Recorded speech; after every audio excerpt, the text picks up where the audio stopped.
আমরা একটা দরবারের নাম বারবার খালি শুনি, সারসিনা দরবার, সারসিনা দরবার। কি কথা কন, ঠিক কিনা?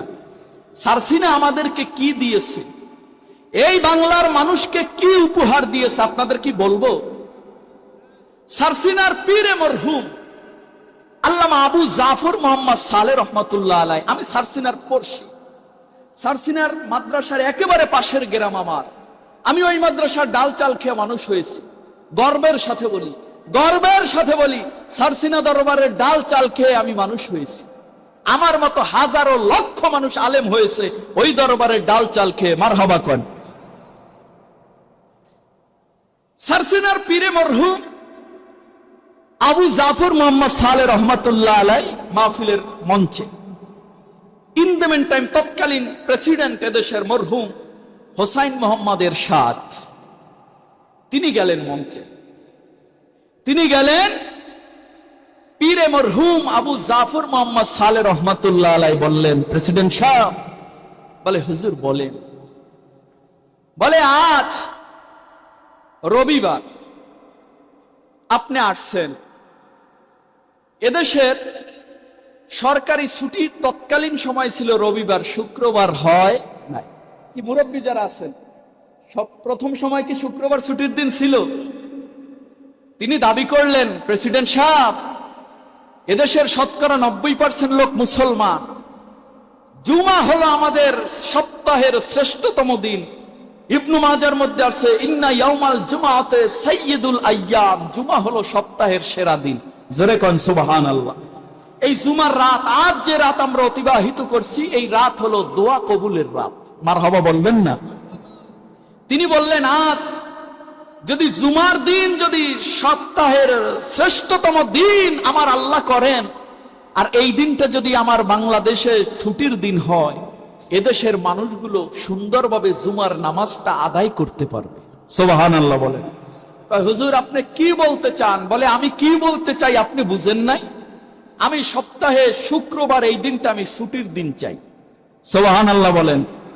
হোসেন মোহাম্মদ এরশাদ মাইক নিয়ে দাঁড়াই বললেন, আমি বাংলাদেশের রাষ্ট্রপতি, আমি ঘোষণা করলাম আজ থেকে বাংলাদেশের সাপ্তাহিক ছুটির দিন শুক্রবার, রবিবার আর নয়, শুক্রবার আমি সাপ্তাহিক ছুটির দিন ঘোষণা করলাম।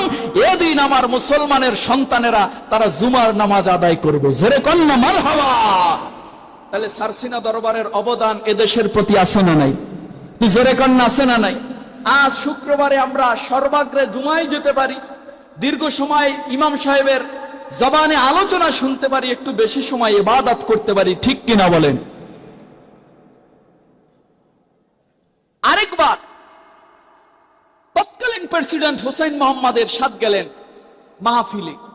তিনি বললেন, প্রেসিডেন্ট সাহেব, বাংলাদেশে একটা সংবিধান হয়েছে, এই সংবিধান, এদেশের 90% লোক মুসলমান। ও প্রেসিডেন্ট সাহেব, আল্লাহ আপনার এত ক্ষমতা দিছে, আপনি কি পারেন না এদেশের রাষ্ট্রধর্ম ইসলামটা ঘোষণা কইরা দিতে? কয় হুজুর আপনি কি বলেন? কয় আমি কি বলি বুঝেন না? কয় হুজুর আপনি যদি বলেন আমি এখন ঘোষণা করব। পীর মরহুম মুজাদ্দিদে জামান আবু জাফর সালেহ রহমাতুল্লাহ আলাইহি বললেন, আপনি ঘোষণা করেন। প্রেসিডেন্ট এরশাদ দাঁড়াই বললেন, আমি বাংলাদেশের রাষ্ট্রপতি, আমি ঘোষণা করলাম আজ থেকে এদেশের রাষ্ট্র ধর্ম ইসলাম। জোরে কন্যা সুবহানাল্লাহ। আওয়াজ করে বলেন আল্লাহু আকবার। সারসিনা দরবার এদেশের মানুষকে রাষ্ট্রধর্ম ইসলাম উপহার দিয়েছে, ঠিক কিনা বলেন?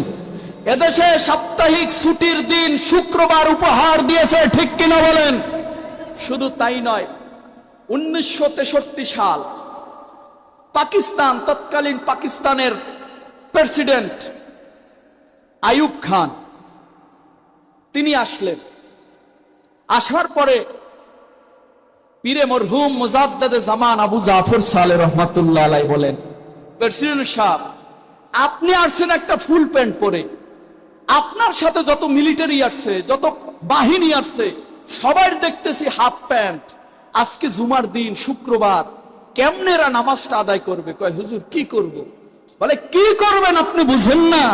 আপনি পাকিস্তান, পূর্ব পাকিস্তান, পশ্চিম পাকিস্তানের আপনি রাষ্ট্র, আপনি প্রেসিডেন্ট, আপনি তো চাইলেই এদের ফুল প্যান্ট, আপনি হাফ প্যান্টটা ফুল প্যান্ট করে দিতে পারেন। বলে হুজুর আপনি কি বলেন? বলে আমি চাই হাফ প্যান্টের পরিবর্তে ফুল প্যান্ট হোক। তিনি বললেন হুজুর আমি রাষ্ট্রপতি হিসাবে ঘোষণা করলাম এদেশের সব শ্রেণীর বাহিনীদের হাফ প্যান্টের পরিবর্তে আমি প্রেসিডেন্ট ফুল প্যান্ট ঘোষণা করে দিলাম। জোরে জোরে কান্না আল্লাহু আকবার। তো সারসিনা দরবারের অবদান এদেশের প্রতি আছে না নাই? এটা কি ভোলা যাবে? একদলে সারসিনা কোথায় এটা? আরে মোল্লা, তুমি যেই মোল্লার উসিলায় সুন্নি খাইলা মাগার মোল্লা চিনলা না। সারসিনা দরবার এদেশ থেকে কচুরি পাতার মতো এদেশে ভেসে আসা দরবার নয়, এদেশে লক্ষ আলম পয়দা করেছে সারসিনা দরবার। ঠিক কিনা বলেন?